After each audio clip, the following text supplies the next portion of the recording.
啊，也像袂晓分样吼，自家做出来啊，这倒就倒，就装置刻出来。大白讲到自家嘅本样，李先生就知道同方式，因为佢唔但唱有好手艺，未同为做事。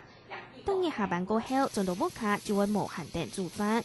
老公同所嘅係，佢雖然唔係行業，不過沙東向味道加工加樣，認真好合法。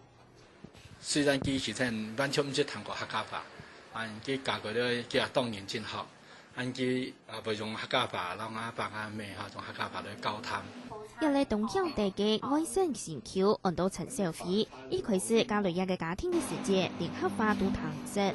背面因為轉到用埋屋卡做嘢，就開始學講客話。竟因為學客話並唔係困難，所以用心聽錯學嘅話。像我第一次聽到的時候，看到老鷹，然後他們竟然講老鷹叫做啞坡哈，那還有那個青蛙叫拐呀，那個我覺得就跟我平常這個講話的話，那個講國語還完全都不一樣。那所以這個對我來講，我就覺得印象比較深刻。愛學客話係因為愛教養當好子孫講客。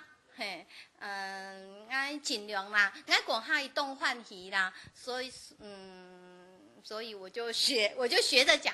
一下行係公務人員嘅陳小飛講，有一排佢調到客家莊做主管，人廣東因為佢談唔識客話，一對人講未想唔到，一對新主管嘅客話竟然同發掉。第二段期間，佢學到客家島嘅客話，佢咪相信用客話做得來佢，佢同屋企人、同事、老朋友之間嘅距離。客新聞呢封期推送報道。